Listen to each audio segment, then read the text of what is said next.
जय श्री जगन्नाथ। प्रभुंकर आशीर्वाद समस्तଙ୍କ ଉପରେ ଥାଉ। सर्वप्रथमे ମୋ तरफରୁ ସମସ୍ତଙ୍କୁ स्वागत आउ शुभेच्छा। आज मु अष्टम श्रेणीर प्रथम प्रसंग आस उत्कलीय कवितार प्रश्नोत्तर गुड़िक आलोचना करने को जाऊँगी। आशा करुछि एही भिडियोटी निश्चय भल लागिबो। तेबे आरंभ करिबा। पिलामाने तमे सबु मन देई सुनो। ताले वर्तमान देखिबा पिलामाने तुम साहित्य बहिर प्रश्नोत्तर कार्यक्रम पाठ्य अंतर्गत आस कविता को भल भाव आवृत्ति करवा, बुझा और उत्तर लिखा। मो बुझीबारे क निम्नलिखित प्रश्न गुड़िकर ठीक उत्तर पाखरे तारा चिन्ह देवा। प्रश्न नंबर 1 देख पिला माने एटी कौन लिखिछंती। ए देश जातिर पूर्व कथा, ए देश जातिर पूर्व कथा एही पादरे थिबा पूर्व कथाटीरे केउ कथा प्रकाश करुछि। तेणु पिला माने एठी तार 4 गोटी उत्तर देइछि। सेथरु जो उत्तर तुमे ठीक बोली भाबुछ ताकु तुमे गार दबो बा ठीक चिन्ह दबो बा स्टार चिन्ह दबो, तारका चिन्ह दबो। ताल देखिबा अतीतर गौरव कथा, ऐतिहासिक कथा, सृजनशील भाव, वैज्ञानिक चिंताधारा। ताले कौन भाबुछ पिला माने कोटा हबो? देखो ये प्रथम जोड़ा देइछि अतीतर गौरव कथा। अतीतर गौरव कथा सेटा तुमर उत्तर हेबो। कौन बुझला पिला माने? कवितार विषय वस्तु निम्नलिखित केउ प्रसंग उपरे आधारित होइछि? तेबे पिला माने एठी मध्य संभाव्य उत्तर 4टी देइछि। सेथि मध्यर कोटा उत्तर हबो देखिबा। प्रथम देइछि देशर प्रगति, देशर अर्थनीति, देशर अलिभा कहानी, देश पाई उत्सर्गीकृत भावना। तेबे ए 4टी संभाव्य उत्तर मध्यरु कोटा आसीबो ना तुमर देशर अलिभा कहानी। एटा तुमर ठीक उत्तर। तेणु या पाखरे तुमे स्टार चिन्ह देई दबो हैला। वर्तमान ताल देखिबा पिला माने प्रश्न नंबर 3 से पुओ महिमा हेबो की कड़ी, एही पादरे से शब्द कहा पाई व्यवहृत होइछि। एठी मध्य तुमर 4टी संभाव्य उत्तर देइछि। सेथि मध्य आमे उत्तर बाछिबा। देखो प्रथम देइछि बक्सी जगबंधु, धर्मपद, गोपबंधु, बाजी राउत। तेबे एमानक मध्यर कोटा सठिक उत्तर आसीबो पिला माने? देखो देइछि गोपबंधु। तेबे एटा तुमर सठिक उत्तर आसीबो। ताले तुमे एठी कोन करिवो नाई भड़िया स्टार चिन्ह टिए देई दबो। कोन बुझला पिला माने? ताले वर्तमान जेबा 4 नंबर को। मुकती पत्थर सैनिक बोली कवितारे काहाको कुहा जाइछि? उत्तर देइछि संभाव्य उत्तर चंदन हजूरी, गोपबंधु, धरमा, बाजी राउत। ए भितर कोटा उत्तर हेबो ना? उत्तर आसीबो तार बाजी राउत। तेणु यारी पाखरे मध्य तुमे ए भड़िया स्टार चिन्ह टिए देई दबो। तेबे पिला माने बर्तन ख नंबर कोन छि देखो जे तुमर सांग माने भिन्न भिन्न उत्तर बाछि थाई पारंती। तुमे जो उत्तर बाछिछ तुम सांग माने अन्य उत्तर बाछि थाई पारंती। तेणु तुमे एही उत्तर गुड़िक काहींकी बाछिल ताहा तुम सांग मानक सहित आलोचना करिवो। केतेबेले? जेतेबेले तुम क्लास रे पाठ पढ़ा हबो, शिक्षक माने पाठ पढ़ेइबे, सेही समय तुम सांग सांग मध्य गुड़ा आलोचना करिवो, परस्पर मध्य आलोचना करिवो। वर्तमान देखिबा परवर्ती प्रश्न कौन दिया जाइछि। मिळीमिशी जोड़िबा। कवितारे मनोनीत किछि धाड़ी बा पाद क स्तंभरे दिया जाइछि। सेही पद गुड़िकर अर्थ बा प्रसंग ख स्तंभरे दिया जाइछि। क स्तंभ सहित ख स्तंभर उपयुक्त अर्थ रेखा चिन्ह द्वारा जोड़िबा। बुझला पिला माने? ताले क स्तंभरे किछि पाद देइछि एवं ख स्तंभरे तार किछि पद देइछि। तो कहा सहित के जोड़िबो ताकु वर्तमान देखिबा। ताले क स्तंभरे 1 नंबर दिया जाइछि कोन?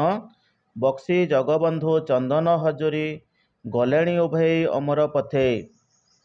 2 नंबर तोषाड़ी प्रांतरे दिने बहिथिला समरे वीरर रकत नई। 3 नंबर देइछि दरिद्र जनर बंधु गोपबंधु से पुओ महिमा हेबो की कड़ी। 4 नंबर बाजी राउतर ना लुचि नाही मुकत पत्थर सैनिक सही। तापर देखिबा ख स्तंभरे कोन देइछि? 1 रे दरिद्र जनर बंधु गोपबंधुंक महिमा काहारी साथिरे कड़ी हेबो नाही। 2 नंबर तोषाड़ी प्रांतरे रक्तर नदी प्रवाहित होइथिला। 3 नंबर ମୁକ୍ତି ପଥର ସୈନିକ ବାଜିରାଉତର ନାଁ ଏବେ ବି ଲୁଚି ଯାଇନାହିଁ। 4 ନମ୍ବର, ବକ୍ସି ଜଗବନ୍ଧୁ ଚନ୍ଦନ ହଜୁରୀ ସ୍ୱାଧୀନତା ସଂଗ୍ରାମ କରି ଅମର ହୋଇଯାଇଛନ୍ତି। ତେବେ ପ୍ରଥମେ ଦେଖିବା ଏଠି କ'ଣ ଯେ 1 ନମ୍ବର ବକ୍ସି ଜଗବନ୍ଧୁ ଚନ୍ଦନ ହଜୁରୀ ଗଲେଣି ଉଭୟ ଅମର ପଥେ। ତାର ଉତ୍ତର କେଉଁଟା ଆସିବ ପିଲାମାନେ ଦେଖିବା। ତାର ଉତ୍ତର ଏଠାରେ ଦେଇଛି କ'ଣ 4 ନମ୍ବରରେ ବକ୍ସି ଜଗବନ୍ଧୁ ଚନ୍ଦନ ହଜୁରୀ ସ୍ୱାଧୀନତା ସଂଗ୍ରାମ କରି ଅମର ହୋଇଛନ୍ତି। ତେଣୁ ଏହାକୁ ଆମେ ତୀର ଚିହ୍ନ ଦେଇ ଏମିତି ମାରିବା। ତାପରେ 2 ନମ୍ବର, ତୋଷାଳୀ ପ୍ରାନ୍ତରେ ଦିନେ ବହିଥିଲା ସମରେ ବୀରର ରକତ ନଈ। କେଉଁଟା ଆସିବ ତାହେଲେ? ୟାର 2 ନମ୍ବର ଦେଖିବା ଏଠି ତୋଷାଳୀ ପ୍ରାନ୍ତରେ ରକ୍ତର ନଦୀ ପ୍ରବାହିତ ହୋଇଥିଲା। ତେଣୁ ଏହାକୁ ଆମେ ତୀର ଚିହ୍ନ ଦେଇ ମାରିବା। 3 ନମ୍ବର, ଦରିଦ୍ର ଜନର ବନ୍ଧୁ ଗୋପବନ୍ଧୁ ସେ ପୁଅ ମହିମା ହେବ କି କଳି। ୟାର ଉତ୍ତର କ'ଣ ଦେଖିବା। କେଉଁ ପାଦରେ ଅଛି ବା କେଉଁ ପଦରେ ଅଛି? ଏଇଠି 1 ନମ୍ବର, ଦରିଦ୍ର ଜନର ବନ୍ଧୁ ଗୋପବନ୍ଧୁଙ୍କ ମହିମା କାହାରି ସାଥିରେ କଳି ହେବ ନାହିଁ। ତେଣୁ ଏହାକୁ ଆମେ ତୀର ଚିହ୍ନ ଦେଇ ମାରିବା। 4 ନମ୍ବର, ବାଜିରାଉତର ନାଁ ଲୁଚି ନାହିଁ ମୁକତ ପଥର ସୈନିକ ସେହି। ୟାର ଉତ୍ତର କେଉଁଟା ଆସିବ? ଯାହା ବାକି ରହିଲା। କେଉଁଟା ବାକି ରହିଲା? ତାହେଲେ 3 ନମ୍ବର। ତେଣୁ 3 ନମ୍ବର ଉପରେ ଆମେ ତୀର ଚିହ୍ନ ମାରିବା। କ'ଣ ଲେଖାଯାଇଛି? ମୁକ୍ତି ପଥର ସୈନିକ ବାଜିରାଉତର ନାଁ ଏବେ ବି ଲୁଚି ଯାଇ ନାହିଁ। କ'ଣ ବୁଝିଲା ପିଲାମାନେ? ତେବେ ତାପରେ ଦେଖିବା କବିତାର ପଦଗୁଡ଼ିକୁ ଆଲୋଚନା କରିବା। ନିମ୍ନରେ କବିତାର କିଛି ପଦ ଦିଆଯାଇଛି, ସେଗୁଡ଼ିକୁ ଭଲ ଭାବରେ ପଢ଼ିବା, ଚିନ୍ତା କରିବା, ବୁଝିବା ଏବଂ ସାଙ୍ଗମାନଙ୍କ ସହ ଆଲୋଚନା କରି ଲେଖିବା। କର ଦେଇଛି, ପାଇକ ପୁଅର ଗାରିମାଜା ଥିଲା ସ୍ୱାଧୀନତା ଜାଗେ ଦେଲା ଆହୁତି ସେ ଜାତି ଦାୟାଦ ଆମେ ତ ସରବେ ବଳି ହେବା ଅଙ୍ଗେ ସେହି ବିଭୂତି। ତାହେଲେ କ'ଣ କହିଛି ଯେ ଏହାକୁ ଆମେ ବୁଝେଇବା, ଅର୍ଥାତ୍ ଆଗରେ ଯେମିତି କରୁଥିଲ ସରଳାର୍ଥ ଲେଖିବା ଠିକ୍ ସେଇଭଳିଆ ଏଇଟା ମଧ୍ୟ ଯେ ଆମେ ଲେଖିବା ପାଇକ ପୁଅର ଡଟ୍ ଡଟ୍ ଦେଇ ପକାଇଲେ ତାପରେ ଲେଖିବା ସେହି ବିଭୂତି। ତେବେ ଉତ୍ତର ଏହାର ଆସିବ ଉକ୍ତ ପଦ୍ୟାଂଶଟି ଜାତୀୟ କବି ବୀରକିଶୋର ଦାସଙ୍କ ଦ୍ୱାରା ରଚିତ ଆସ ଉତ୍କଳୀୟ କବିତାରୁ ଆସିଅଛି। ଏଠାରେ କବି ଓଡ଼ିଆ ପାଇକ ପୁଅର ବୀରତ୍ୱ ଏବଂ ସେମାନଙ୍କ ଆଦର୍ଶରେ ଅନୁପ୍ରାଣିତ ହେବାକୁ ଆହ୍ୱାନ ଦେଇଛନ୍ତି। ଓଡ଼ିଶାର ପୂର୍ବପୁରୁଷ ଓ ପାଇକମାନେ ଅତି ବୀର ଓ ସ୍ୱାଭିମାନୀ ଥିଲେ। ସେମାନେ ନିଜ ମାତୃଭୂମିର ସୁରକ୍ଷା ଓ ସ୍ୱାଧୀନତା ପାଇଁ ନିଜର ସମସ୍ତ ସୁଖ ଭୋଗ ଏପରିକି ନିଜ ଜୀବନକୁ ମଧ୍ୟ ସ୍ୱାଧୀନତା ରୂପକ ଯଜ୍ଞରେ ଆହୁତି ଦେଇଥିଲେ। କବିଙ୍କ ମତରେ ଆମେ ସେହି ମହାନ ବୀର ଜାତିର ଦାୟାଦ। ତେଣୁ ସେହି ସଂଗ୍ରାମୀମାନଙ୍କର ତ୍ୟାଗ ଓ ଦେଶପ୍ରେମ ରୂପକ ପବିତ୍ର ବିଭୂତିକୁ ଆମେ ଆମ ଅଙ୍ଗରେ ବଳି ହେବା ଉଚିତ। ଅର୍ଥାତ୍ ପୂର୍ବପୁରୁଷଙ୍କ ପରି ଆମେ ମଧ୍ୟ ନିର୍ଭୀକ ଓ ସାହସୀ ହୋଇ ନିଜ ଜନ୍ମ ମାଟିର ସେବା ପାଇଁ ସଦା ସର୍ବଦା ପ୍ରସ୍ତୁତ ହୋଇ ରହିବା ଆବଶ୍ୟକ। ପ୍ରଶ୍ନ ନମ୍ବର ଖ, ଶାନ୍ତି ମୈତ୍ରୀ ପ୍ରୀତି ପୂତବାଣୀ ଯହିଁ ସ୍ଫୁରୁଥିଲା ପ୍ରତି ଅନ୍ତର ଭରି ଅହିଂସା ମନ୍ତ୍ରରେ ଦେଲା ଯେଉଁ ଦୀକ୍ଷା କାହିଁ କେଉଁ ଦେଶ ହେବ ତା ସରି। ୟାର ଉତ୍ତରରେ ଲେଖିବା ଉକ୍ତ ପଦ୍ୟାଂଶଟି ଜାତୀୟ କବି ବୀରକିଶୋର ଦାସଙ୍କ ଦ୍ୱାରା ରଚିତ ଆସ ଉତ୍କଳୀୟ କବିତାରୁ ଆନୀତ। ଏଠାରେ କବି ଓଡ଼ିଶା ମାଟିର ଶାନ୍ତି ମୈତ୍ରୀ ପ୍ରୀତି ଓ ଅହିଂସାର ମହାନତା ବିଷୟରେ ସୁନ୍ଦର ଭାବରେ ବର୍ଣ୍ଣନା କରିଛନ୍ତି। ଏହି ପବିତ୍ର ଓଡ଼ିଶା ମାଟି କେବଳ ବୀରମାନଙ୍କର ମାଟି ନୁହେଁ, ଏହା ମଧ୍ୟ ବିଶ୍ୱକୁ ଶାନ୍ତି ମୈତ୍ରୀ ପ୍ରୀତି ଓ ଅହିଂସାର ବାର୍ତ୍ତା ଦେଇଥିବା ଏକ ପବିତ୍ର ଭୂମି ଅଟେ। କବିଙ୍କ ମତରେ ଏହି ପବିତ୍ର ମାଟିରେ ଦିନେ ଶାନ୍ତି ମୈତ୍ରୀ ଓ ପ୍ରୀତିର ପବିତ୍ର ବାଣୀ ପ୍ରତ୍ୟେକ ମଣିଷର ଅନ୍ତର ବା ହୃଦୟରେ ଭରି ରହିଥିଲା।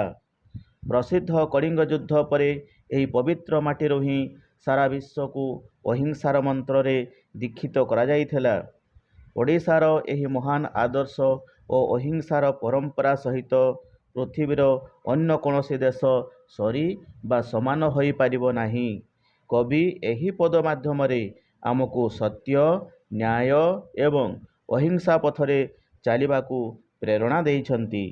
ପ୍ରଶ୍ନ ନମ୍ବର ଗ, ତ୍ୟାଗ ଆଦର୍ଶ ଜାତିର ମହତ୍ୱ ଦେଶ ପାଇଁ ଦେଲା ନିଜକୁ ବଳି ଦରିଦ୍ର ଜନର ବନ୍ଧୁ ଗୋପବନ୍ଧୁ ସେ ପୁଅ ମହିମା ହେବ କି କଡ଼ି?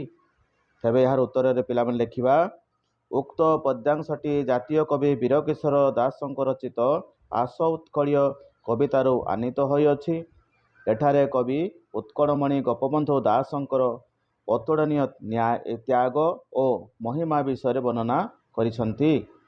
ଆମର ଏହି ପବିତ୍ର ଓଡ଼ିଶା ମାଟି ଅନେକ ବୀର ଓ ମହାପୁରୁଷମାନଙ୍କର ଜନ୍ମଭୂମି।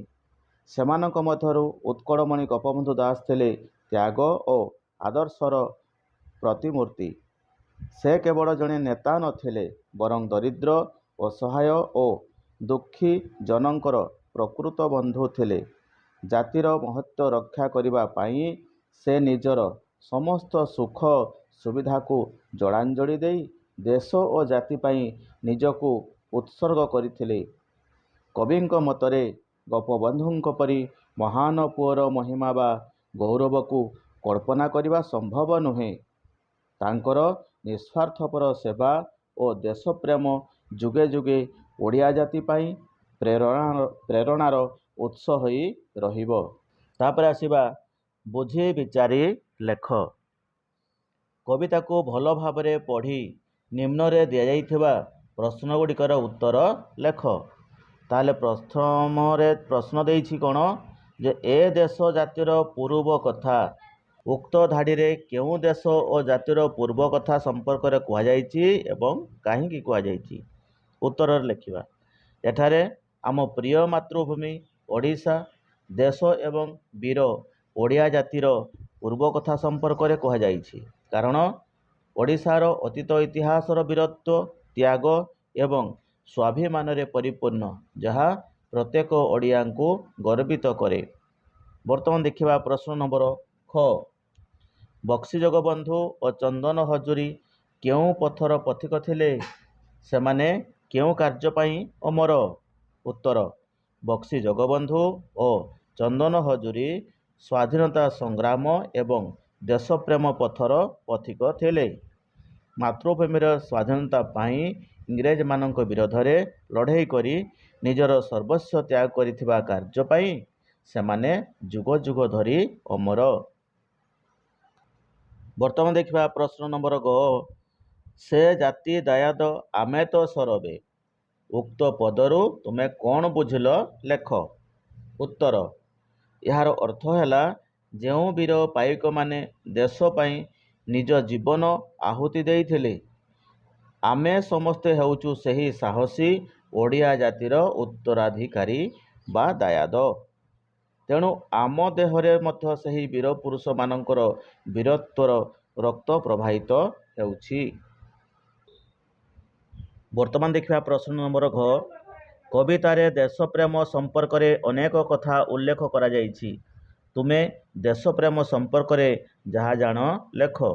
ଏହାର ଉତ୍ତର ଲେଖିବା ନିଜ ଜନ୍ମଭୂମିକୁ ନିଃସ୍ୱାର୍ଥପର ଭାବରେ ଭଲ ପାଇବା, ଦେଶର ଉନ୍ନତି ପାଇଁ କାମ କରିବା ଏବଂ ଆବଶ୍ୟକ ପଡ଼ିଲେ ଦେଶ ମାତୃକାର ସୁରକ୍ଷା ପାଇଁ ନିଜ ଜୀବନକୁ ବଳି ଦେବା ହେଉଛି ପ୍ରକୃତ ଦେଶପ୍ରେମ।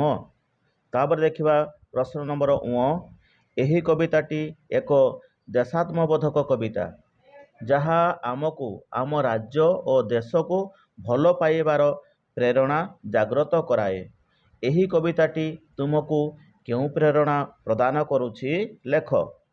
ତାହେଲେ ତାର ଉତ୍ତର ଲେଖିବା ଏହି କବିତା ଆମକୁ ଅତୀତ ବୀରମାନଙ୍କର ତ୍ୟାଗରୁ ଶିକ୍ଷା ଲାଭ କରି ନିଜ ଦେଶ ଓ ଜାତି ପାଇଁ ଗର୍ବ ଅନୁଭବ କରିବାକୁ ପ୍ରେରଣା ଦେଉଛି। ଏହାଛଡ଼ା ଶାନ୍ତି, ମୈତ୍ରୀ, ପ୍ରୀତି, ଅହିଂସା ଓ ସ୍ୱାଭିମାନ ରକ୍ଷା କରି ଦେଶ ଗଠନରେ ନିଜକୁ ନିୟୋଜିତ କରିବାର ପ୍ରେରଣା ପ୍ରଦାନ କରୁଛି। ବର୍ତ୍ତମାନ ଦେଖିବା ଅନୁମାନ ଓ କଳ୍ପନା। ତୁମେମାନେ ମିଳିମିଶି ଆଲୋଚନା କର ଏବଂ ଲେଖ। ପ୍ରଶ୍ନ ନମ୍ବର କ। ବକ୍ସି ଜଗବନ୍ଧୁ ପରି ହେବା ପାଇଁ ତୁମେ କ'ଣ କରିବା ଉଚିତ? ଉତ୍ତର ବକ୍ସି ଜଗବନ୍ଧୁଙ୍କ ପରି ମହାନ ହେବାକୁ ହେଲେ ପ୍ରଥମେ ମୋତେ ନିଜ ଦେଶ ମାତୃକାକୁ ନିଃସ୍ୱାର୍ଥପର ଭାବରେ ଭଲ ପାଇବାକୁ ହେବ। ଅନ୍ୟାୟ ବିରୁଦ୍ଧରେ ସ୍ୱର ଉତ୍ତୋଳନ କରିବା ସହ ଦେଶର ସ୍ୱାଧୀନତା ଓ ସୁରକ୍ଷା ପାଇଁ ଆବଶ୍ୟକ ସ୍ଥଳେ ନିଜର ସର୍ବସ୍ୱ ତ୍ୟାଗ କରିବାକୁ ପ୍ରସ୍ତୁତ ରହିବା ଉଚିତ। ତାପରେ ଯିବା ପ୍ରଶ୍ନ ନମ୍ବର ଖ। ନିଜକୁ ପାଇକ ପୁଅ ଭାବି ଦେଶ ସେବା ପାଇଁ କ'ଣ କରିପାରିବ? ଏହାର ଉତ୍ତରରେ ଲେଖିବା ନିଜକୁ ପାଇକ ପୁଅ ଭାବି ନିଜ ଶରୀରର ଶେଷ ରକ୍ତ ବିନ୍ଦୁ ଥିବା ପର୍ଯ୍ୟନ୍ତ ଦେଶ ମାତୃକାର ସେବା କରିବି। ତାପରେ ଯିବା ପ୍ରଶ୍ନ ନମ୍ବର ଗ। କେଉଁ କାର୍ଯ୍ୟ ଜଣେ ବ୍ୟକ୍ତିକୁ ଅମର କରିଥାଏ? ଏହାର ଉତ୍ତରରେ ଉତ୍ତମ କାର୍ଯ୍ୟ ଜଣେ ବ୍ୟକ୍ତିକୁ ଅମର କରିଥାଏ। ବର୍ତ୍ତମାନ ଦେଖିବା ପ୍ରଶ୍ନ ନମ୍ବର ଘ। ଯଦି ତୁମେ ତୋଷାଳୀ ପ୍ରାନ୍ତରେ ଥାନ୍ତ ତେବେ ସେହି ରକ୍ତ ନଈକୁ ଦେଖିବା ପରେ ତୁମ ମନରେ କେଉଁ ଭାବ ଜାଗ୍ରତ ହୋଇଥାନ୍ତା? ତାର ଉତ୍ତର ଲେଖିବା ଯଦି ମୁଁ ତୋଷାଳୀ ପ୍ରାନ୍ତରେ ଥାନ୍ତି ତେବେ ସେହି ରକ୍ତ ନଈକୁ ଦେଖିବା ପରେ ଯେଉଁ ଭାବନା ସମ୍ରାଟ ଅଶୋକଙ୍କ ମନରେ ଆସିଥିଲା, ଖଣ୍ଡା ତରବାରୀର ଜୟ ପ୍ରକୃତ ଜୟ ନୁହେଁ, ହୃଦୟର ଜୟ ହିଁ ପ୍ରକୃତ ଜୟ, ଏହି ଭାବନା ମୋ ମନରେ ଜାଗ୍ରତ ହୋଇଥାନ୍ତା। ତାପରେ ଯିବା ପ୍ରଶ୍ନ ନମ୍ବର ଅ। ଯଦି ସ୍ୱାଧୀନତା ସଂଗ୍ରାମୀ ହୋଇଥାନ୍ତ ତେବେ ତୁମେ କେଉଁ କାର୍ଯ୍ୟ ପ୍ରତି ଅଧିକ ଗୁରୁତ୍ୱ ଦେଇଥାନ୍ତ? ଉତ୍ତରରେ ଯଦି ମୁଁ ସ୍ୱାଧୀନତା ସଂଗ୍ରାମୀ ହୋଇଥାନ୍ତି ତେବେ ନିଜ ମାତୃଭୂମିକୁ ବିଦେଶୀମାନଙ୍କ କବଳରୁ ଯଥାଶୀଘ୍ର ସ୍ୱାଧୀନ କରିବା ପାଇଁ ଚେଷ୍ଟା କରିଥାନ୍ତି। ବର୍ତ୍ତମାନ ଦେଖିବା ପ୍ରଶ୍ନ ନମ୍ବର ଘ। ଯଦି ତୁମେ ତୋଷାଳୀ ପ୍ରାନ୍ତରେ ଥାନ୍ତ ତେବେ ସେହି ରକ୍ତ ନଈକୁ ଦେଖିବା ପରେ ତୁମ ମନରେ କେଉଁ ଭାବ ଜାଗ୍ରତ ହୋଇଥାନ୍ତା? ତେବେ ପିଲାମାନେ ଏହାର ଉତ୍ତରରେ ଲେଖିବା ଯଦି ମୁଁ ତୋଷାଳୀ ପ୍ରାନ୍ତରେ ଥାନ୍ତି ତେବେ ସେହି ରକ୍ତ ନଈକୁ ଦେଖିବା ପରେ ଯେଉଁ ଭାବନା ସମ୍ରାଟ ଅଶୋକଙ୍କର ମନରେ ଆସିଥିଲା, ଖଣ୍ଡା ତରବାରୀର ଜୟ ପ୍ରକୃତ ଜୟ ନୁହେଁ, ହୃଦୟର ଜୟ ହିଁ ପ୍ରକୃତର ଜୟ, ଏହି ଭାବନା ମୋ ମନରେ ଜାଗ୍ରତ ହୋଇଥାନ୍ତା। ତାପରେ ଦେଖିବା ପ୍ରଶ୍ନ ନମ୍ବର ଅ। ତୁମେ ଯଦି ସ୍ୱାଧୀନତା ସଂଗ୍ରାମୀ ହୋଇଥାନ୍ତ ତେବେ ତୁମେ କେଉଁ କାର୍ଯ୍ୟ ପ୍ରତି ଅଧିକ ଗୁରୁତ୍ୱ ଦେଇଥାନ୍ତ? ଉତ୍ତରରେ ଲେଖିବା ଯଦି ମୁଁ ସ୍ୱାଧୀନତା ସଂଗ୍ରାମୀ ହୋଇଥାନ୍ତି ତେବେ ନିଜ ମାତୃଭୂମିକୁ ବିଦେଶୀମାନଙ୍କ କବଳରୁ ଯଥାଶୀଘ୍ର ସ୍ୱାଧୀନ କରିବା ପାଇଁ ଚେଷ୍ଟା କରିଥାନ୍ତି। ତାପରେ ଦେଖିବା ବର୍ତ୍ତମାନ କବିତା ରଚନା। ଜାତି ପାଇଁ ଦିନେ ବାଡ଼ୁତ ଧରମା, ଝାସି ଥିଲା ପ୍ରାଣ ସାଗର ଜଳେ, ଲିଭିବ କି ତାର ଅଲିଭା କାହାଣୀ, ଥିବା ଯାଏ ନର ଧରଣୀ ତଳେ। ତାହେଲେ ପିଲାମାନେ ଦେଖ ଏହି ପଦ୍ୟାଂଶର ଶେଷ ଶବ୍ଦକୁ ତୁମେ ଧ୍ୟାନର ସହ ଦେଖ। କ'ଣ ଲେଖା ହେଇଛି? ସାଗର ଜଳେ ଏବଂ ଧରଣୀ ତଳେରେ ଜଳେ ଏବଂ ତଳେ ପଦର ବ୍ୟବହାର କରାଯାଇଛି।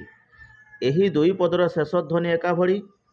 ଏହି ବିଶେଷତାକୁ ଓଡ଼ିଆ ଭାଷାରେ କ'ଣ କହନ୍ତି ନା ପୂର୍ଣ୍ଣ ମିତ୍ରାକ୍ଷର କୁହନ୍ତି। ଏବେ ତଳେ ଦିଆଯାଇଥିବା ପ୍ରଶ୍ନ ଗୁଡ଼ିକୁ ସାଙ୍ଗମାନଙ୍କ ସହ ଆଲୋଚନା କର ଏବଂ ଲେଖ। ତାହେଲେ ପ୍ରଶ୍ନ ନମ୍ବର କ। ପୂର୍ଣ୍ଣ ମିତ୍ରାକ୍ଷରକୁ ନେଇ କବିତା ଲେଖିଲେ କେଉଁ ବିଶେଷ ପ୍ରଭାବ ପଡ଼ିଥାଏ? ନା ଏହାର ଉତ୍ତରରେ ପୂର୍ଣ୍ଣ ମିତ୍ରାକ୍ଷରକୁ ନେଇ କବିତା ଲେଖିଲେ ପ୍ରଥମେ ଅକ୍ଷରର ଜ୍ୟୋତିପାତ ଠିକ୍ ଭାବରେ ହୋଇଥାଏ ଏବଂ ଦ୍ୱିତୀୟରେ କବିତାଟି ଶ୍ରୁତି ମଧୁର ଲାଗିଥାଏ। ବର୍ତ୍ତମାନ ଖ ନମ୍ବର ପ୍ରଶ୍ନ। କବିତାକୁ ପ୍ରଭାବଶାଳୀ କରିବା ପାଇଁ ଆଉ କେଉଁ କେଉଁ ଭାବ ପ୍ରୟୋଗ କରାଯାଇଛି ଲେଖ। ଏହାର ଉତ୍ତରରେ କବିତାକୁ ପ୍ରଭାବଶାଳୀ କରିବା ପାଇଁ କବିତାରେ ପ୍ରତ୍ୟେକ ପଦର ପ୍ରଥମ ଏବଂ ତୃତୀୟ ଧାଡ଼ିର ଅକ୍ଷର ସଂଖ୍ୟା 12 ଅଟେ ଏବଂ ଦ୍ୱିତୀୟ ଓ ଚତୁର୍ଥ ଧାଡ଼ିର ଅକ୍ଷର ସଂଖ୍ୟା 11 ଅଟେ। ବର୍ତ୍ତମାନ ଦେଖିବା ତୁମର କବିତା। ଆସ ଉତ୍କଳୀୟ କବିତାକୁ ତୁମେମାନେ ପଢ଼ିଲ। ନିମ୍ନରେ ଏହାର କିଛି ଅଂଶ ଦିଆଯାଇଛି। ତୁମେ ଚିନ୍ତା କରି ସେହି ଆଧାରରେ ଏକ କବିତା ଲେଖ। ଆସ ଉତ୍କଳୀୟ ଶୁଣ ସର୍ବେ ମିଳି, ଏ ଦେଶ ଜାତିର ପୂର୍ବ କଥା, ସ୍ମରଣେ ଯାହାର ଗୌରବେ ତୋହର, ଆପେ ଆପେ ନଈ ପଡ଼ିବ ମଥା। ତେବେ ପିଲାମାନେ ତୁମମାନଙ୍କ ପାଇଁ ମୁଁ ଗୋଟେ କବିତା ଲେଖିଦେଇଛି। ତୁମେମାନେ ସବୁ ଚେଷ୍ଟା କରିବ ନିଜ ନିଜ କବିତା ସବୁ ଲେଖିବା ପାଇଁ। ତାହେଲେ ସେ କବିତାଟି ଶୁଣିବା। ହେ ଉତ୍କଳବାସୀ ଆଗେଇବା ଆସ, ଆମେ ତ ଉତ୍କଳ ମାତାର ସନ୍ତାନ, ମୁକ୍ତ ଆକାଶର ବିହଙ୍ଗ ଯେ ଆମେ ମନରେ ରଖିବା ସ୍ୱାଧୀନ ଚିନ୍ତନ।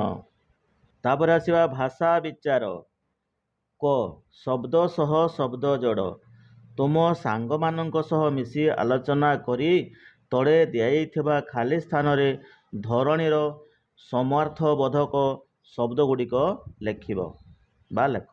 ଦେଖ କ'ଣ ଦେଇଛି ନା ଧରଣୀ। ତାହେଲେ ବର୍ତ୍ତମାନ ଆମେ ସମାର୍ଥବୋଧକ ବା ପ୍ରତିଶବ୍ଦ ଧରଣୀର ପ୍ରତିଶବ୍ଦ ଗୁଡ଼ାକ ଆମେ ଏ ଘରମାନଙ୍କରେ ଲେଖିବା। ପୃଥିବୀ, ମହି, ଧରା, ବସୁଧା, ମଞ୍ଚପୁର, ବସୁମତୀ, ବସୁନ୍ଧରା, ଧରିତ୍ରୀ, ମେଦିନୀ। ତାପରେ ଦେଖିବା ପ୍ରଶ୍ନ ନମ୍ବର ଖ। ନିମ୍ନଲିଖିତ ଶବ୍ଦଗୁଡ଼ିକର ଗଦ୍ୟ ରୂପ ଲେଖ। ଯେପରି ପୂର୍ବ, ପୂର୍ବ। ସେହିପରି କ'ଣ ହେବ? ଗରବେ, ସରବେ, ରକତ, ଆଦରସ, ତରପଣ। ତାହେଲେ ପିଲାମାନେ ତୁମମାନଙ୍କର ଉତ୍ତରଟା ମୁଁ ଏଠି ଲେଖିଦେଇଛି। ଦେଖ ଉତ୍ତର କ'ଣ ଆସିବ? ଗରବେ, ଗର୍ବେ, ସରବେ, ସର୍ବେ, ରକତ, ରକ୍ତ, ଆଦରସ, ଆଦର୍ଶ, ତରପଣ, ତର୍ପଣ।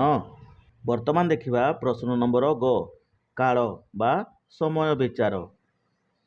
1ରେ ପାଇକ ପୁଅର ଗାରିମା ଯା ଥିଲା। 2 ତୋଷାଳୀ ପ୍ରାନ୍ତରେ ଦିନେ ବହିଥିଲା। ଉପର ଲିଖିତ ପଦ ଦୁଇଟି ଅତୀତ କାଳର ସୂଚନା ପ୍ରଦାନ କରିଥାଏ। ତେବେ ତୁମେମାନେ ଏହି ପଦ୍ୟାଂଶକୁ ନେଇ ବର୍ତ୍ତମାନ ଓ ଭବିଷ୍ୟତ କାଳରେ ପରିଣତ କର। ତାହେଲେ ଏଇ ବାକ୍ୟ ଗୁଡ଼ାକ କ'ଣ ଦେଇଛି? ପଦ ଗୁଡ଼ାକ ପାଇକ ପୁଅର ଗାରିମା ଯା ଥିଲା ଅତୀତ କାଳରେ ଦେଇଛି। ତୋଷାଳୀ ପ୍ରାନ୍ତରେ ଦିନେ ବହିଥିଲା ଏଇଟା ମଧ୍ୟ ଅତୀତ କାଳରେ ଦେଇଛି। ଏ ଦୁଇଟା ପଦକୁ ଆମେ ବର୍ତ୍ତମାନ କ'ଣ କରିବା ନା ବର୍ତ୍ତମାନ କାଳରେ କରିବା ଏବଂ ତାକୁ ଭବିଷ୍ୟତ କାଳରେ କରିବା। ତାହେଲେ ଉତ୍ତରକୁ ଦେଖିବା ବର୍ତ୍ତମାନ। 1 ନମ୍ବର ବର୍ତ୍ତମାନ କାଳ ଦେଖିବା। ପାଇକ ପୁଅର ଗାରିମା ଯା ଅଛି। ସେଇ ବାକ୍ୟକୁ ଆମେ କରିବା ଭବିଷ୍ୟତ କାଳ। ପାଇକ ପୁଅର ଗାରିମା ଯା ଥିବ। 2 ନମ୍ବର ବର୍ତ୍ତମାନ କାଳ। ତୋଷାଳୀ ପ୍ରାନ୍ତରେ ଦିନେ ବହୁ ଅଛି। ସେଟା ଭବିଷ୍ୟତ କାଳ କହିଲେ କ'ଣ ହେବ ନା ତୋଷାଳୀ ପ୍ରାନ୍ତରେ ଦିନେ ବହୁ ଥିବ। ବର୍ତ୍ତମାନ ଦେଖିବା ଘ ନମ୍ବର। ସମାନ ଅର୍ଥ ବୁଝାଉଥିବା ଶବ୍ଦ ବା ପ୍ରତିଶବ୍ଦ। ତାର ଉତ୍ତରରେ ସବୁ ଆସିବ କ'ଣ ନା ପୁଅ। ପୁଅର ପ୍ରତିଶବ୍ଦ କ'ଣ ହେବ ନା ପୁତ୍ର, ସୁତ। ନଈ, ନଈର କ'ଣ ଆସିବ? ତଟିନୀ, ସ୍ରୋତସ୍ୱିନୀ। ସାଗର, ସାଗର କ'ଣ ଆସିବ? ସିନ୍ଧୁ, ପାରାବାର। ସୈନିକର ସେଇଭଳିଆ କ'ଣ ଆସିବ? ସିପାହୀ, ଯବାନ। ତାପରେ ଦେଖିବା ପିଲାମାନେ କବିତାର ଶୀର୍ଷକ। ଆସ ଉତ୍କଳୀୟ ଶୁଣ ସର୍ବେ ମିଳି ଏ ଦେଶ ଜାତିର ପୂର୍ବ କଥା। ଏହି କବିତାର ଶୀର୍ଷକ ଆସ ଉତ୍କଳୀୟ।